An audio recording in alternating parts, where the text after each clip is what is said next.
여러분 오늘 봉독한 이 133편의 말씀은 아주 짧은 그러한 시편 중에 하나입니다. 근데 짧지만 굉장히 유명한 시편의 말씀입니다. 그래서 찬양의 가사로도 많이 쓰임받고 있는 그러한 이 시편이 133편입니다. 여러분 이 시편을 볼 때는 항상 가장 먼저 봐야 할 것이 표제라고 그러겠죠.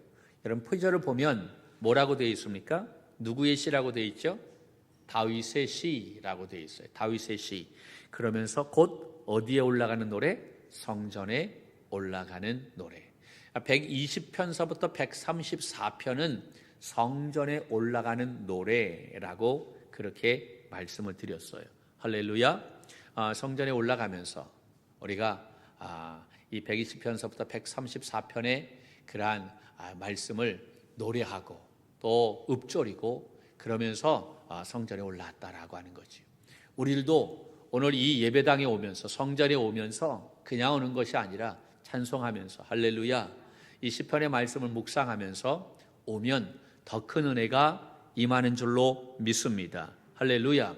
여러분 이 시편은 다윗의 시라고 그랬어요. 다윗의 시라고 얘기했으니까 그 1절에서 말하는 보라 형제가 라고 이야기하죠. 여기서 말하는 형제라고 하는 것은 다윗의 시이니까 여러분 다윗의 입장에서 본다고 한다면 크게 두 가지의 의미로 우리가 생각할 수 있겠다 생각합니다. 첫 번째는 말 그대로 형제, 다윗의 형제들을 의미한다라는 이야기죠.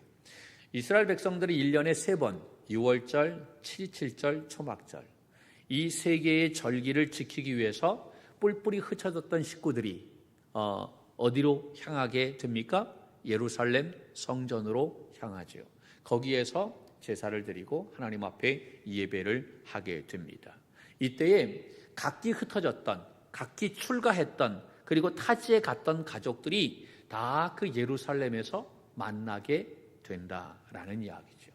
그러니까 여기서 말하는 형제라고 하는 것은 흩어졌던 그러한 가족들을 만나게 되는, 그래서 그 형제들을 의미하는 것이다라고 그렇게 볼 수가 있다라고 하는 거죠. 이것은 좁은 의미의 형제라고 이야기할 수 있어요. 그러면 큰 의미의 형제는 어떤 것일까?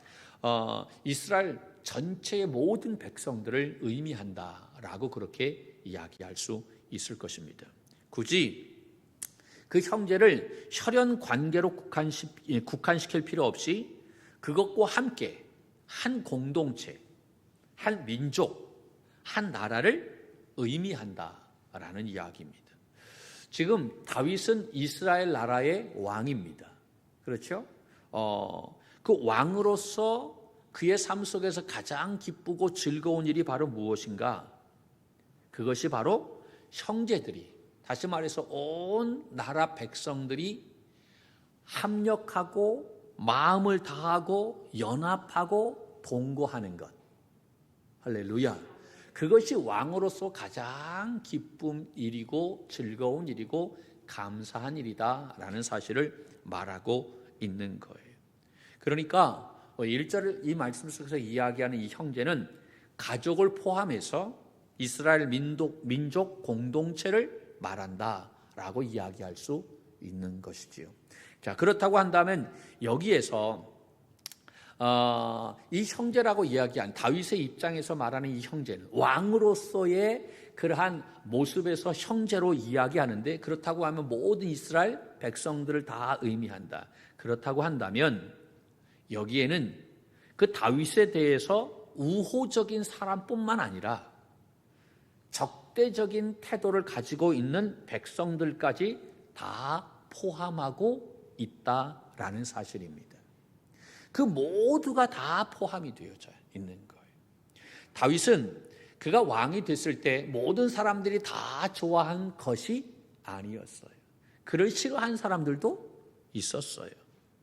그런데 그 자기 자신을 반대한 그러한 사람들과 극적으로 화해를 성취하고, 그리고 명실공히 이 통일 왕국의 왕으로 등극하게 되었던 것입니다. 왕이 되고 난 이후에 그가 정말 가장 기쁜 일이 무엇인가 라고 생각해 보니까 다른 것이 아니라 온 백성들이 한 마음으로 연합하고 동거하는 것, 이것이 무엇보다도 가장 소중한 일이다라고 하는 것을 이 다윗은 깨닫게 되었던 거예요. 그래서 이러한 마음을 가지고 성전에 나아가면서 하나님, 온 백성들이 한 마음을 가지고 정말 하나된 마음을 가지고 하나님을 찬양하며 나아가게 하여 주옵소서. 그렇게 하나님을 찬양하며 이 성전을 향해 나아가게 되었던 것입니다. 그러므로 다윗은 모든 백성들이 다 함께 이 부조화와 마찰과 이 불화를 극복하고 하나님 안에서 화목을 유지하는 것이 얼마나 중요한가라고 하는 것을 그는 알게 되었던 것이지요. 그래서 형제가, 다시 말해서 모든 백성들이 연합해서 하나가 되는 것이 무엇보다도 가장 그것이 선하고 그것이 가장 아름답다라고 이야기했던 것입니다. 자, 그러한 말씀 우리가 생각하면서 1절을 다시 한번 우리가 읽어보도록 할까요? 1절 시작. 보라, 형제가 연합하여 동거함이 어찌 그리 선하고 아름다운고. 아멘. 할렐루야. 할렐루야. 이 말씀 속에서 동거하다, 여러분, 동거하는 것, 그것은 우리가 함께 거주한다라는 이야기죠. 여기에서 중요한 그러한 1절에서 중요한 그러한 의미를 가지고 있는 단어가 바로 무엇이냐면 선하다라는 그러한 말입니다.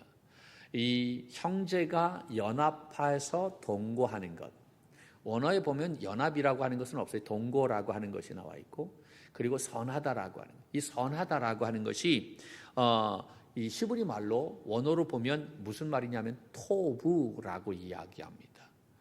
따라서 한번 해볼까요? 토부. 할렐루야. 그 선하다라고 하는 것이 원어로 토부라고 이야기하는데 정확한 그러한 번역은 좋다라고 하는 그러한 뜻입니다. 좋다. 이 토부가 성경에서 가장 많이 나와 있는 곳이 있는데 바로 어디에 나와 있냐면 창세기 1장에 이 토부가 가장 많이 나와 있어요. 여러분, 창세기 1장이 바로 어떠한 말씀입니까? 하나님께서 천지를 창조하신 그러한 말씀이죠. 첫째 날 창조하시고, 둘째 날 창조하시고, 셋째 날 창조하시고, 그리고 여섯째 날까지 창조하셨죠. 근데 하나님이 그 창조하시고 난 다음에 그리고 하셨던 말씀이 있어요. 그것이 바로 뭡니까? 보시기에 좋았더라 라고 말씀하셨어요. 여섯째 날 사람을 창조하시고 난 다음에 하셨던 말씀이 있죠. 보시기에 심히 좋았더라 라고 그렇게 말씀하셨어요. 할렐루야. 이 창세기 1장에서 말씀하고 있는 이 좋았다라고 하는 이 말이 바로 토부라고 하는 거예요. 그러니까 시편 133편 이 말씀 속에서 이야기하는 선하고 좋았다라고 하는 이 말의 원어가 바로 토부, 창세기 1장에 나와 있는 원어와 같은 것이다 라고 하는 거죠. 자, 그러니까 이 말씀을 정리하면 어떻게 됩니까? 이 다윗은 마치 하나님께서 이 창세기 1장에서 온 세상을 창조하시고 그리고 그 창조한 모습을 보면서 스스로 행복해 하시면서 보시기에 심히 좋았다라고 그렇게 말씀하신 것처럼 그렇게 형제들이 연합해서 하나가 돼 동거하는 그 모습이 바로 그 하나님이 천지를 창조하시고 난 다음에 보시면서 심히 좋았다라고 할 정도와 똑같이 그렇게 좋다라고 하는 거예요. 그렇게 아름답다라고 하는 것입니다. 할렐루야. 그러니까 여러분, 이 형제들이 연합하는 것이 얼마나 좋은지, 얼마나 아름다운 것인지, 이것보다 더한 것이 있어요, 없어요? 없어요. 또한 이 말씀은 하나님께서 그 다윗의 입을 통해서 그렇게 말씀하고 있는 거예요. 하나님이 직접 말씀하시는 거예요. 그런데 사람을 통해서 말씀하시는데 그 다윗의 입을 통해서 그렇게 말씀하셨다는 거예요.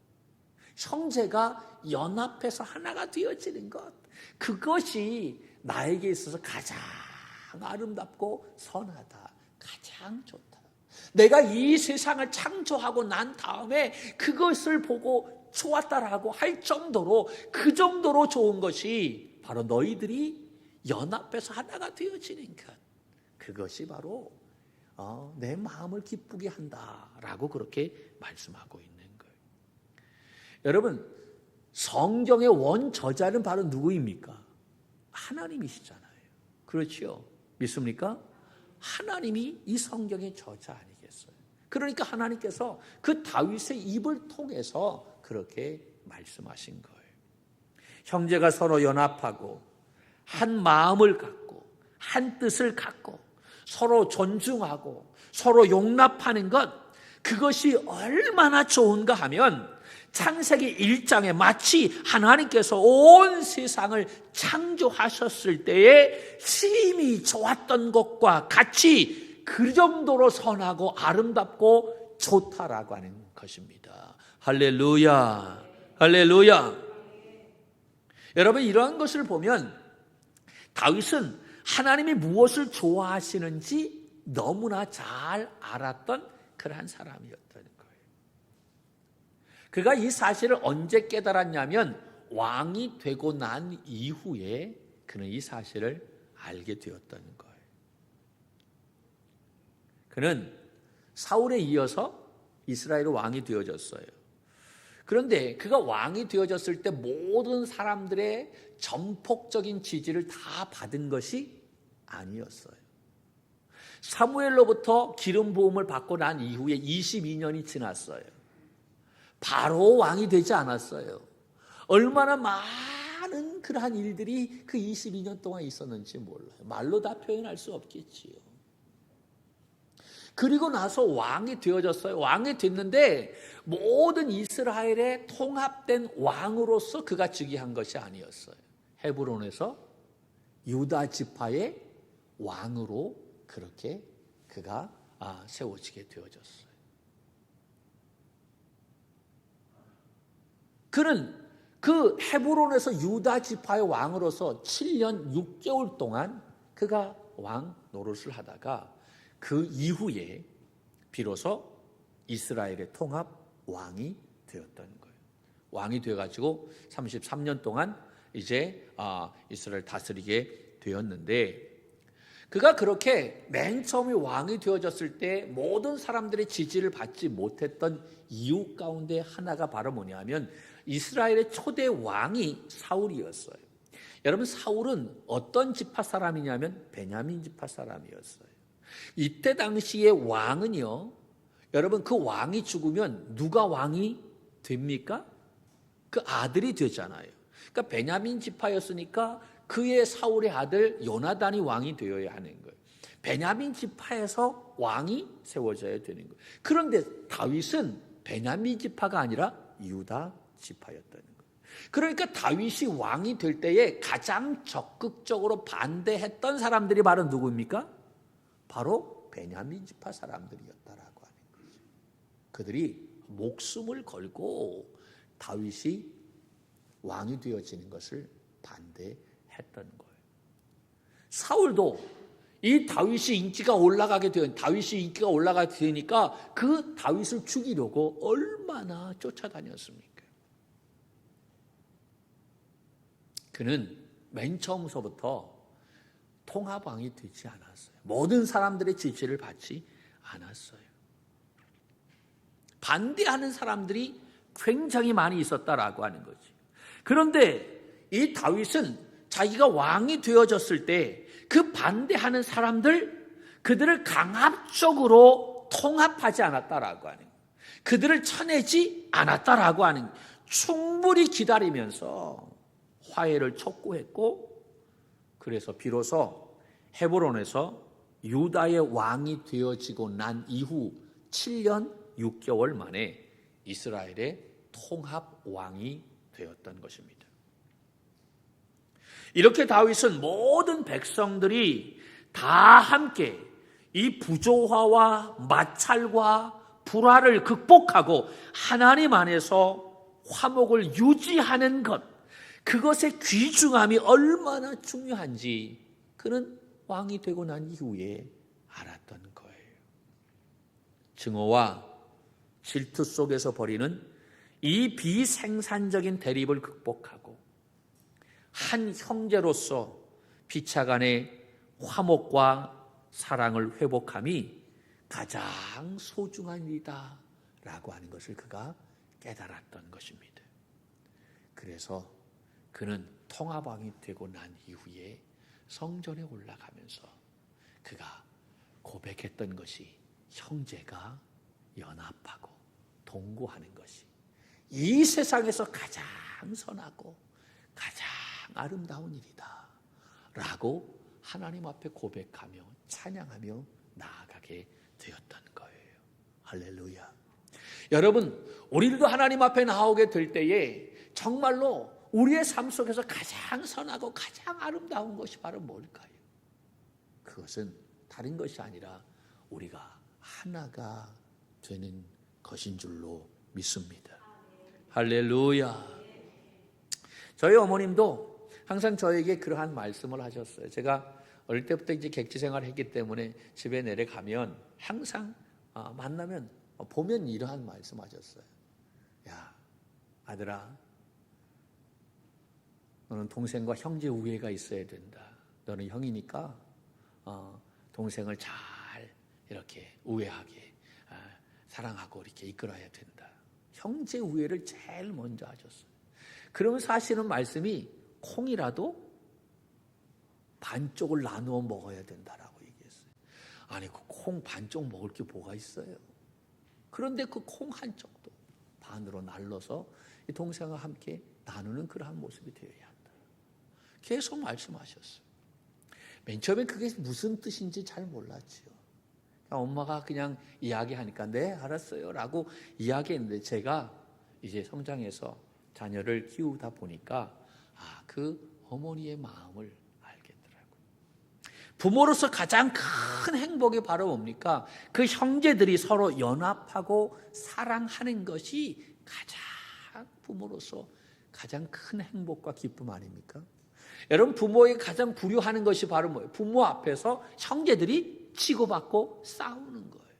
그것보다 불효가 어디 있겠어요?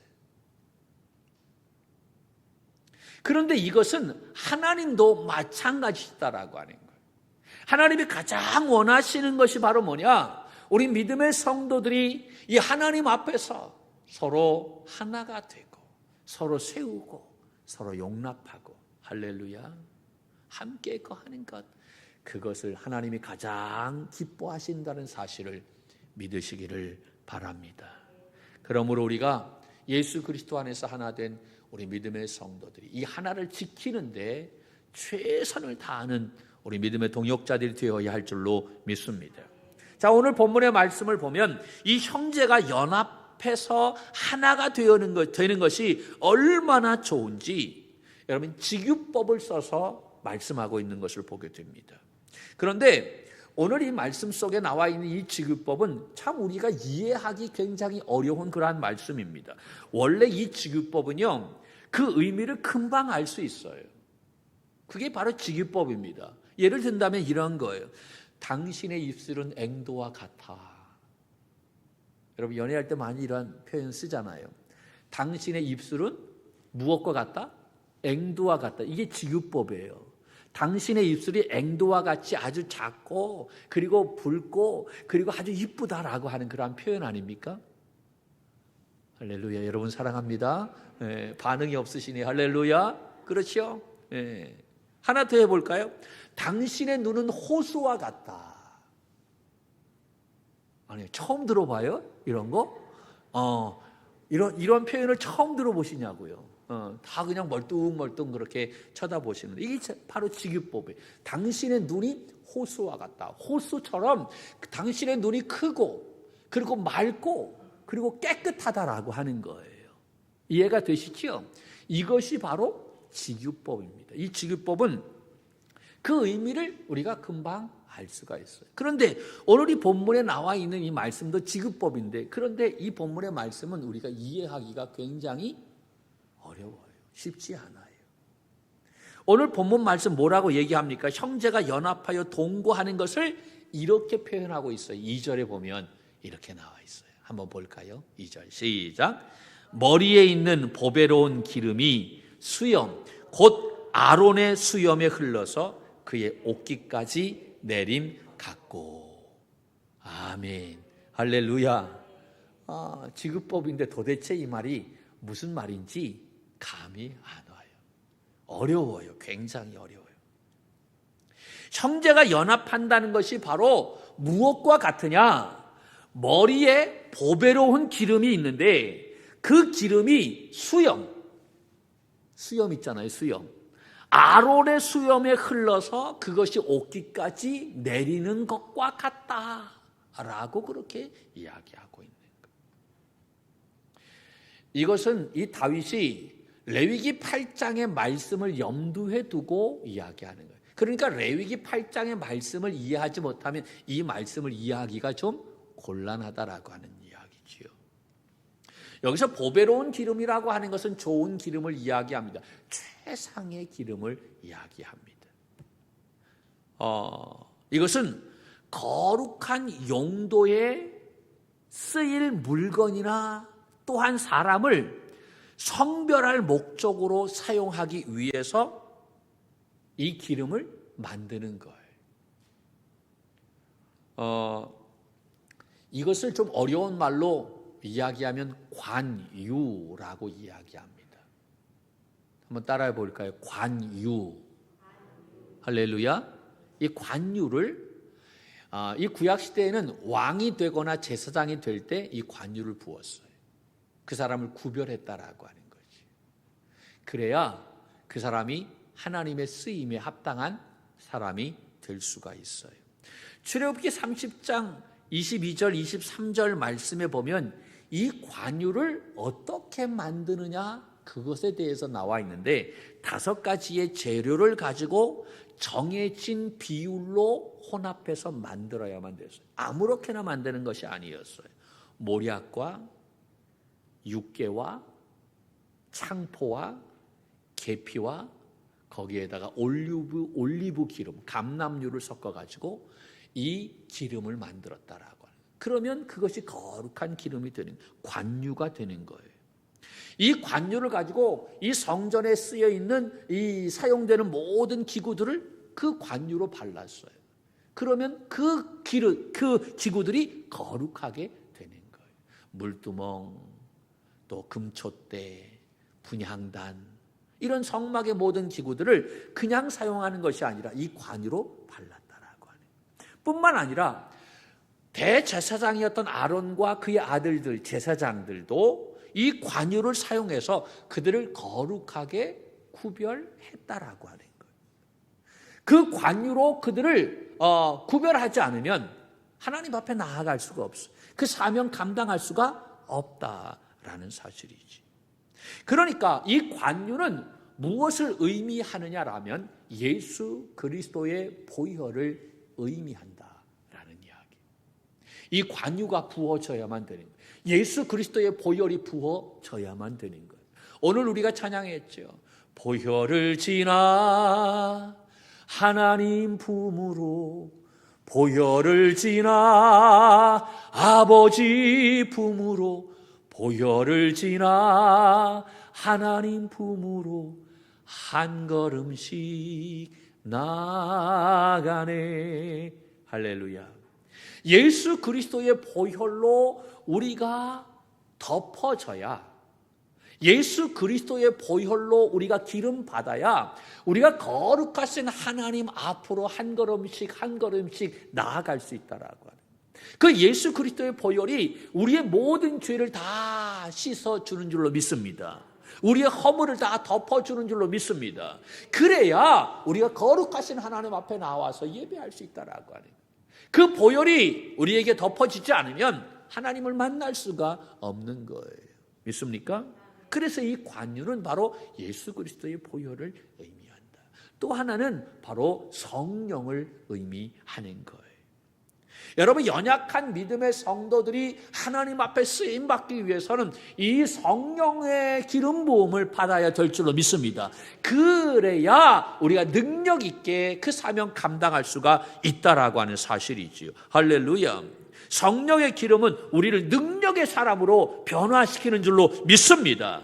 어떻게 우리가 셀리더의 사명 감당할 수, 어떻게 우리가 교사의 사명 감당할 수 있겠어요? 그냥 하는 게 아니, 성령의 능력이 부어져야 우리가 그 힘으로 그 사명 감당할 수 있는 줄로 믿습니다. 그래서 우리는 하나님 오늘도 우리에게 기름 부어 주시옵소서 라고 그렇게 기도하지 않습니까? 이 관유가 부어져야 된다라고 하는 거예요. 레위기 8장 말씀에 보면 대제사장의 위임식이 나와요. 대제사장이었던 아론이 이제 하나님 앞에 이제 쓰임 받기 위해서 대제사장으로 위임식을 하는데, 그 위임식에 여러 가지 그러한 절차들이 있어요. 그 중에 가장 중요한 것 중에 하나가 바로 뭐냐면, 그 대제사장이 하나님 앞에 쓰임 받기 위해서 그가 온 몸을 물로 정결하게 씻게 되지요. 그리고 난 다음에 그 몸에 옷을 입혀요. 속옷, 그 다음에 띠를 띄우고, 그 다음에 겉옷을 입히고, 그 대제사장이 그냥 사명을 감당하는 것이 아니라 그 대제사장의 옷을 그가 입게 되어져요. 그것을 에봇이라고 합니다. 뭐라고요? 에봇이라고 해요. 그 에봇을 다 입은 이후에 모세가 이 5가지의 것으로 만든 관유를 그 아론의 머리에 붓는다라고 하는 거예요. 그 머리에 붓게 되면 그 아론이 머리에서 부어진 그 관유가 흘러서 아론의 수염을 적시고, 그 수염을 타고 흘러내려서 그 에봇에, 그 옷깃에 적시게 된다라고 하는 거예요. 여러분, 기름은 점성이 있어요, 많아요? 많아요. 그래서 웬만큼 부어서는 이게 흘러내려요, 안 흘러내려요? 안 흘러내려요. 그러니까 여러분, 이 아론의 머리에 부어졌던 이 관유는 웬만큼 부어진 것이 아니야. 아주 흠뻑 부었다라고 하는 거예요. 흘러내릴 정도로 부었다라고 하는 거예요. 기름이니까 아주 끈적끈적하잖아요. 그것이 천천히 흘러내리는 거예요. 그만큼 충분하게 그 기름 부음을 받게 되었기 때문에 그 기름이 이렇게 흘러내리는 거예요. 수염을 타고, 그리고 온 몸까지, 그의 에봇까지 적시게 되었다는 거예요. 이것은 바로 풍성한 은혜를 의미한다라고 하네요. 여러분, 우리가 하나님의 은혜를 받을 때 우리가 풍성하게 하나님의 은혜 가운데 거해야 될 줄로 믿습니다. 은혜 받을 때 흠뻑 받는 우리 믿음의 종들이 되기를 간절히 바랍니다. 찔끔찔끔 은혜 받는 것이 아니다라고 하는 거예요. 감질나게 은혜 받는 것이 아니다라고 하는 거예요. 그러면 어떻게 하나님의 은혜가 흠뻑 부어질 수 있습니까?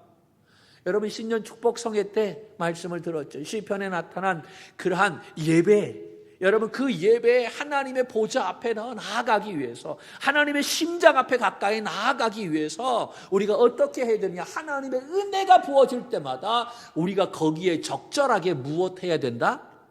반응해야 된다라고 하는. 음성으로 반응하고, 손으로 반응하고, 몸으로 반응하고. 하나님의 은혜가 부어질 때, 하나님의 말씀이 감동으로 다가올 때, 그때 내가 작은 목소리로 하나님 감사합니다. 아멘, 아멘. 나에게 이 말씀을 허락해 주시니 감사합니다. 작은 목소리로 읊조리며 아멘으로 고백하는 거예요.